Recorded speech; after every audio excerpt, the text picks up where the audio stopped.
Yes. सेवा जोहार, जय आदिवासी, जय मूल्यवासी और नमस्कार सभी साथियों को। आज हमारे समक्ष आप देख रहे हैं इस लाइव वीडियो के माध्यम से इंडिया के ग्रेट लीडर, अक्सर कर हम जिन्हें फेसबुक और यूट्यूब के माध्यम से सुनने की कोशिश करते हैं और बहुत सारे विचार हम अमल भी करते हैं। तो साथियों, आज के इस शुभ अवसर बोले या आज का दिन आपकी लाइफ का सबसे महत्वपूर्ण दिनों में से एक होने वाला है, क्योंकि हम ट्राइबल हैं और जो वीडियोस देख रहे हैं वो बहुत सारे साथी देखते हैं, लेकिन खासकर ट्राइबलों से लेकर हमें बहुत सारी ऐसी चीज़ें हैं जो जानकारी है हमें उपलब्ध नहीं हो पाई थी। तो आज हम सर से जानेंगे और आप सर तो किसी परिचय के मोहताज नहीं है, प्रायः सभी लोग जानते हैं। तो सर से हम ये जानना चाहेंगे कि 5वीं अनुसूची पेशा कानून को लेकर और साथ में FRA फॉरेस्ट राइट को लेकर जो हमारे बहुत बड़े बड़े आंदोलन चल रहे हैं और लगभग कुछ आंदोलनों में हम सफल हुए हैं, कुछ आंदोलन में हमारे साथी पत्थलगड़ी के माध्यम से जेल तक चले गए हैं। तो हमारे इस आंदोलन का किस नजरिए से सर एक व्याख्या करना चाहेंगे और सर हमें ये भी बताने की कोशिश करेंगे कि यार कैसे हम इस आंदोलन को लड़ें और सफल कैसे हो सकते हैं इसमें। जय सेवा। ये जो भारत भर में, जो भारत नहीं एक्चुअली गोंडवाना है, तो गोंडवाना में जो सारे आदिवासियों का जो आंदोलन चल रहा है वो एक सच्चाई का आंदोलन है, अधिकारों का आंदोलन है, न्याय का आंदोलन है। जल, जमीन, जंगल और संस्कृति और पहचान का सही मायने में मालिक बनने का आंदोलन है। वो आंदोलन मानव अधिकारों का आंदोलन है, इंडिजिनस राइट्स का आंदोलन है। और ये आंदोलन सफल करने के लिए कुछ स्पेशल स्टेप्स की ज़रूरत है, जिसके ऊपर हम आगे बात करेंगे। सर इसमें अगला चीज़ ये मैं जानना चाहूँगा कि गोंडवाना भारत को लेकर जैसे हमने एक शब्द सुना, अचानक हमें लगा कि ग्रेट गोंडवाना की आपने लाइन बोला, तो आप ग्रेट गोंडवाना को किस प्रकार से डिफाइन करेंगे या फिर हम लोग उसको बोलने की कोशिश करते हैं, मानने की कोशिश करते हैं? कहीं ना कहीं हमारे बहुत सारे लोगों को समझ में नहीं आता कि हम इस भारत को, कुछ लोग आदिवासी भारत बोलते हैं, कुछ गोंडवाना लैंड बोलते हैं, और हम ग्रेट गोंडवाना की ये जो परिभाषा है इसको किस प्रकार से आपको बताना चाहिए? देखो, भारत के पहले गोंडवाना था क्योंकि आदिवासियों की जो महान सभ्यता है, जो प्रकृति के आधार पर है, मानवता के आधार पर है, तो आदिवासी वो पहला इंसान है जिसने प्रकृति और मानवता को समझा। और ये सभ्यता जो है वो 50,000 साल पहले से भारत में थी। जो भारत नहीं, भारत के पहले गोंडवाना था। भारत ये नाम वेदों के आने के बाद शुरू हुआ, 3600 साल पहले। उसके पहले गोंडवाना था। और जब दो साइंटिस्ट भारत में आए, एक एडविल विस है, ऑस्ट्रियन साइंटिस्ट है, 1861 में, उसके बाद मेडलकॉट है, तो ये दोनों ने 1861 और 1891 में, जब गोंडवाना लैंड जो जियोलॉजिकल कंसेप्ट है वो कई करोड़ों साल पहले, तब इंसान भी नहीं था, पर उसको जब नाम देने की बात आई तो उनको गोंडवाना कल्चर जो है वो याद आया और उन्होंने ये देखा कि सबसे प्राचीन यहाँ पर जो है वो गोंडवाना कल्चर था और इसलिए उन्होंने उसे गोंडवाना लैंड कहा। ये कोयामुरी द्वीप था, श्रृंगार द्वीप था, ये बेसिकली गोंडवाना है और इसलिए मैंने इसको गोंडवाना कहा, इंडिया दैट इज गोंडवाना। और ग्रेट गोंडवाना की संकल्पना जो है वो मानवता और प्रकृति के आधार पर है, विज्ञान और ज्ञान के आधार पर है, नीतियों के आधार पर है, तो इसलिए मैं इसे ग्रेट गोंडवाना कहता हूँ। लेकिन इंडिया दैट इज गोंडवाना ये अप्रोप्रिएट है। सेकंड चीज़ सर, ये हम लोग अक्सर नर्मदा नदी के किनारे हम लोग जाते हैं, पूछते हैं पुरखाओं को, और बहुत सारे लोग बोलते हैं कि नर्मदा नदी के किनारे कुछ ऐसे जीवाश्म मिले हैं। और ज़्यादातर जो आदिवासी जो है, जो समुदाय है, यहाँ तक कि गौंड कम्युनिटी है, वो खासकर उस नर्मदा नदी के किनारे किनारे जाते हैं बहुत सारी चीज़ें देखने के लिए, उनके सांस्कृतिक ऐतिहासिक स्तर मिलते हैं। तो आखिरकार ऐसा क्या है नर्मदा नदी के किनारे? देखिए, इंडस वैली सिविलाइजेशन जो सभ्यता है नदियों के किनारे, लेकिन नदियों के किनारे के पहले की जो सभ्यता है वो जंगलों में थी, वो गुफाओं में थी। और नर्मदा वैली या सतपुड़ा में जो हमको सभ्यता मिलती है वो शंभू माधव, जो 88 जो है शंभू माधव या शंभू शेख हुए, उनकी वो सभ्यता थी। और ये सभ्यता यहाँ पर जो है सिंधु सभ्यता के पहले से थी। और सेकंड चीज़ मैं ये पूछना चाहूँगा सर, 5वीं अनुसूची को लेकर हम लोग अभी गांव-गांव ग्राम सभा वगैरह गठित करने की कोशिश कर रहे हैं। कहीं ना कहीं हम जो ग्राम सभा के जो रूल्स होते हैं उस हिसाब से नहीं कर पा रहे, हम समझ नहीं पाए ग्राम सभा। और आगे की चीज़, कुछ लोगों ने ये कहा कि अगर 5वीं अनुसूची को अगर जमीनी स्तर पर आपको अमल करना है तो पारंपरिक ग्राम सभा और उसमें जो पारंपरिक निर्णय होते हैं, तो ये 5वीं अनुसूची का जो फार्मूला है, पेशा कानून जो है, कुछ लोगों ने ये भी कहा कि गवर्नर जो है वो ट्राइबल एडवाइजरी काउंसिल का गठन करेगा। अब ट्राइबल एडवाइजरी काउंसिल क्या है और उसका किस प्रकार से निर्णय रहेगा, वो एडवाइस करेगा। तो ये फार्मूला जो है इसमें काफी उलझने में फंसे हुए। तो आपसे जानना चाहेंगे कि इसको हम किस प्रकार से समझे, इसको थोड़ा सा देखना। देखिए, एक तो पैसा जो एक्ट है, panchayat extension to scheduled areas act 1996, इसमें ग्राम सभा का प्रोविजन है। दूसरा, कॉन्स्टिट्यूशन के आर्टिकल 243A जो 9th पार्ट है संविधान का, जो 73rd अमेंडमेंट से आया 94 के बाद में, 1994 के बाद में, उसमें भी ग्राम सभाओं का प्रोविजन है। तो ग्राम सभाओं को ये पावर दिया गया है कि पेसा लॉ के अनुसार 5वीं अनुसूची के आने वाले सब्जेक्ट या फॉरेस्ट राइट्स अधिनियम के अंदर के सब्जेक्ट्स या डिस्ट्रिक्ट मिनरल फाउंडेशन के अंदर के सब्जेक्ट्स या भूमि अधिग्रहण के सब्जेक्ट्स या संस्कृति को लेकर जो ट्राइबल कस्टमरी जो कोड्स थे उससे रिलेटेड जो सब्जेक्ट्स है, तो इसमें ग्राम सभा को पावर दिए गए हैं। तो ग्राम सभा जो है वो सबसे महत्वपूर्ण हो जाती है। और जैसे मान लीजिए कहीं भूमि अधिग्रहण का इशू है, तो ग्राम सभा ये डिसाइड कर सकती है कि वो भूमि देना है या नहीं देना।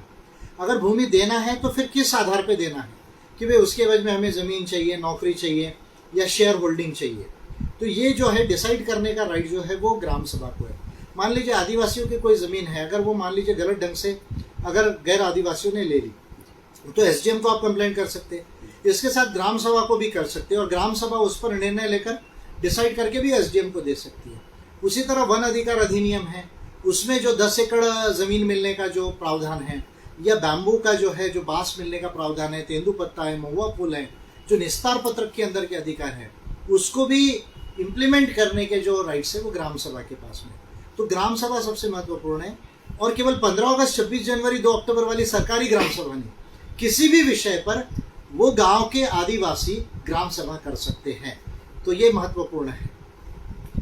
और ये ट्राइबल एडवाइजरी काउंसिल की बार बार बात आती है सर कि यही है जो आदिवासियों का विकास के लिए कुछ एडवाइस दे सकती हैं, तो इसको हम कैसे समझें? देखिए, ट्राइब्स एडवाइजरी काउंसिल का प्रोविजन 5th शेड्यूल में भी है, 5वीं अनुसूची में, लेकिन वो गवर्नर पर बाइंडिंग नहीं है। और ट्राइब्स एडवाइजरी काउंसिल अगर गवर्नर उसको नहीं मानते तो ट्राइब्स एडवाइजरी काउंसिल या विधानसभा को भी मिलकर ये अधिकार नहीं है कि वो गवर्नर को हटा सके। तो मैं समझता हूँ कि आदिवासियों की जो सलाहकार परिषद है, ट्राइब्स एडवाइजरी काउंसिल, उसके पावर लिमिटेड है, पर फिर भी गवर्नर को जो है उनको समझ कर लेना चाहिए और उस पर काम करना चाहिए। एक्चुअली ये सारा काम जो है करने के लिए संविधान में बड़े अमेंडमेंट्स की ज़रूरत है, जिसके 2 बिल में ऑलरेडी जो है वो बना के संसद को दिए 2018 में जो है वो। तो ये ऑलरेडी 2 बिल दिए हैं, जिसमें वास्तविकता में जल, जमीन, जंगल, संस्कृति का और पहचान का मालिक जो है वो बन सके। पर्टिकुलरली जो ज़मीन के नीचे जो मिनरल्स है, वो 70% मिनरल्स आदिवासी क्षेत्र में है भारत देश में, तो उसका 15-20% शेयर होल्डिंग राइट मिलना चाहिए आदिवासियों को। इसके लिए मैंने ये बिल बना के संसद को दिया है। अच्छा, ये शेयर होल्डर वाली बात हमें भी सुनने को मिली थी। झारखंड में हेमंत सोरेन जी के मुंह से सुना हमने, अंशु हुई के मैम के मुंह से सुना ये शेयर होल्डर। क्या इसी के बाद की प्रोसेस थी जो आपने बिल प्रस्तुत किया था? देखिए, ये 26 जनवरी को मैंने पेसा रूल्स, एक तो मेरा ये बिल है 2018 का, ये संसद को दिया है। उसके बाद मैंने 11 राज्यों के गवर्नर्स को और मुख्यमंत्रियों को ये दिया पेसा रूल्स के ऊपर में। सर, हमारे एमपी का भी है क्या? एमपी में भी दिया है, और एमपी में भी देने के बाद शिवराज सिंह चौहान जी ने फिर पेसा नियमों की बात की। अनुसुईया उइके जी जो गवर्नर है छत्तीसगढ़ की, उन्होंने कहा कि शेयर होल्डिंग राइट होना चाहिए। हेमंत सोरेन जी भी कह रहे हैं। ये सारे मेरे पिटीशन के बाद ही शुरू हुआ है।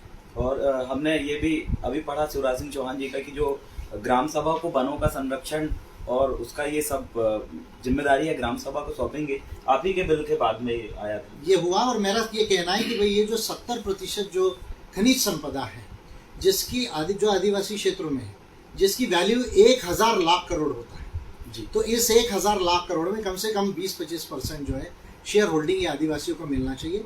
इसके लिए संविधान में संशोधन होना चाहिए।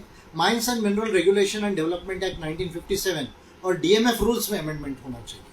ये मैंने मेरे बिल में भी दिया और पिटीशन जो दिया है अभी 26 जनवरी को उसमें भी। जी जी।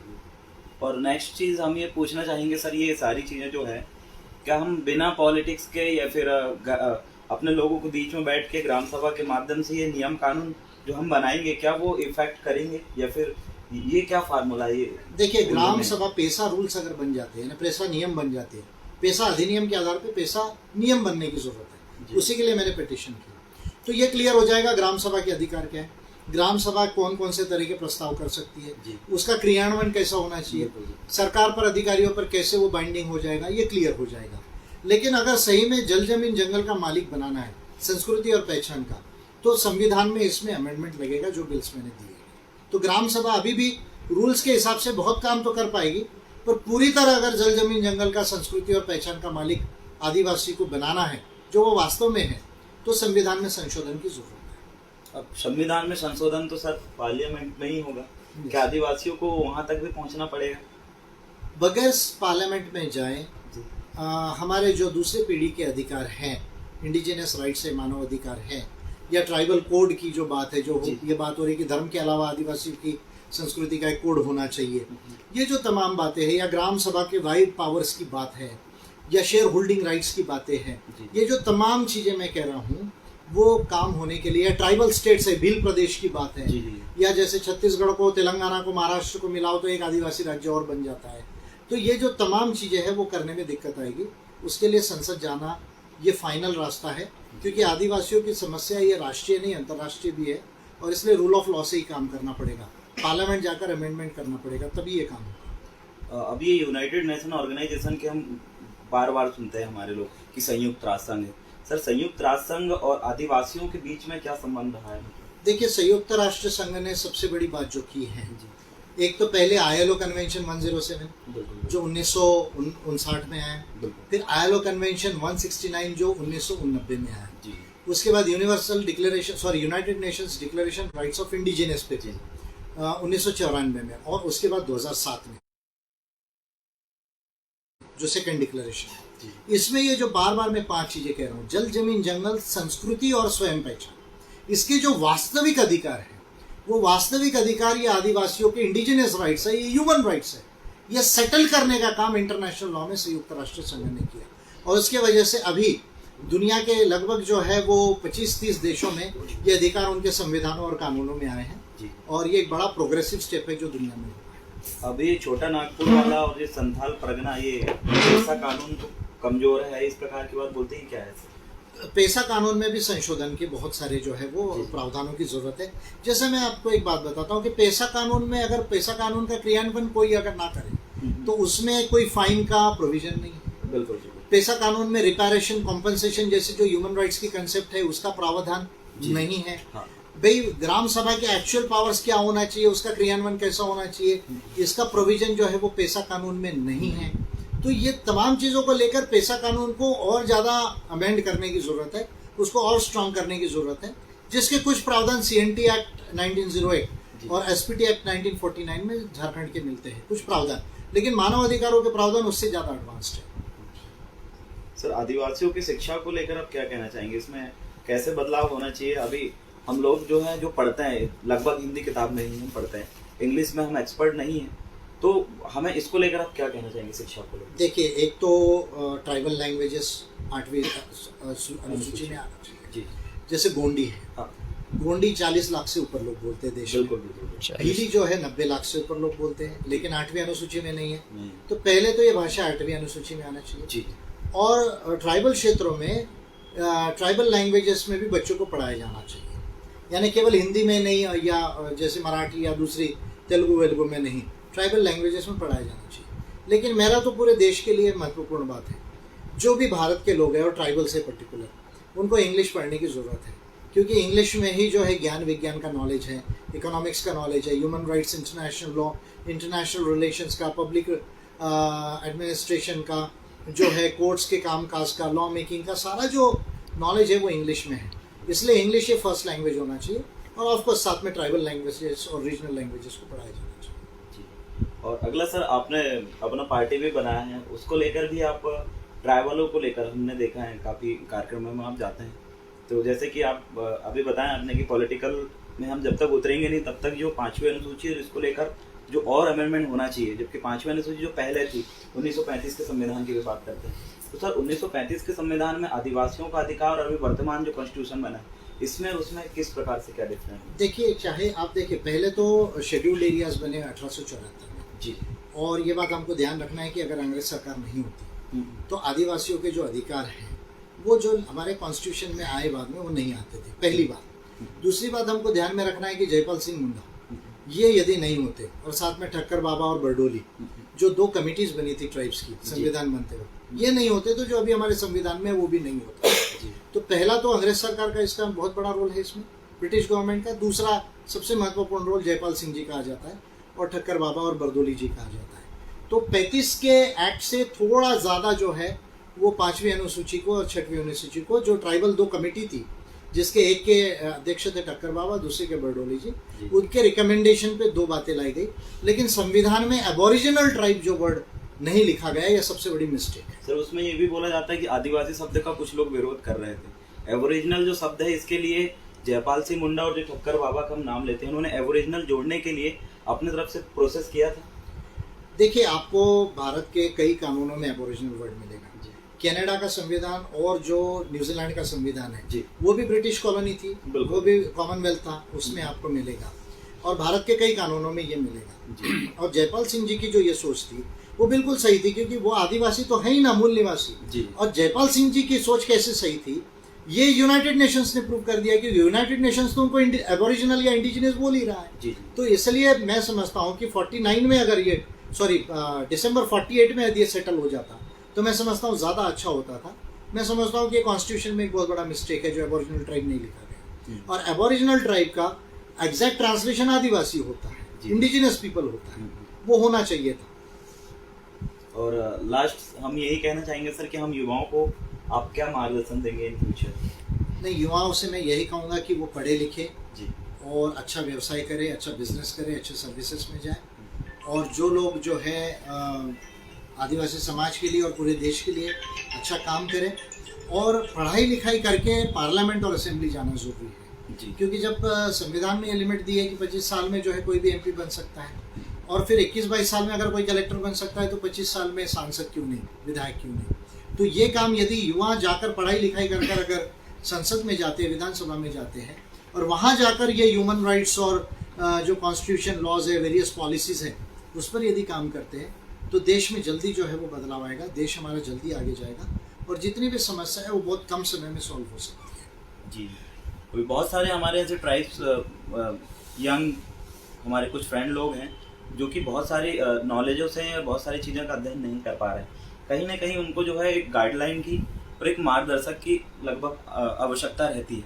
क्या आप हमें इस प्रकार से कुछ चीज़ें हैं जो हम नेशनल और इंटरनेशनल लॉ भी हम पढ़ते हैं, तो हम देखते हैं कि 46 से ज़्यादा आर्टिकल यूनाइटेड नेशन ऑर्गेनाइजेशन ने हमें प्रोवाइड किया है। तो बहुत सारी चीज़ हमें समझ में नहीं आती, उलझ जाते हैं, और उसको लेकर जो इंटरनेशनल लॉ को लेकर किसी से भी हम पूछते हैं तो वो उतना क्लेरिफिकेशन जो है, जो अच्छे तरीके से विस्तार से समझाना, उदाहरण से वो नहीं समझा पाता। तो इसकी हमें आपकी दर्शन की आवश्यकता रहेगी, एडवाइस। मैं हरदम आपके साथ हूँ, हमेशा आपके साथ हूँ। मेरा जीवन मैंने मानवता के लिए दिया है, देश के लोगों के लिए दिया है, और विशेषतः आदिवासी समाज के लिए दिया है। तो मैं हमेशा जो है आपके लिए अवेलेबल हूँ। बस आपको मेरा शेड्यूल मैच करना है, मैं आपको किसी भी विषय पर गाइड कर सकता हूँ, क्योंकि मैं भारत में सबसे ज़्यादा पढ़ा लिखा और अध्ययनरत लीडर हूँ। देश और दुनिया की ऐसी कोई बात नहीं जो मुझे मालूम नहीं है, तो इसलिए मैं कभी भी आपको बता सकता हूँ। सर नाम बताना। अभी नाम पूछेंगे। विजय मानकर, राष्ट्रीय अध्यक्ष API। जोहार, जय सेवा, मोदवेड़ची गुंडवाना।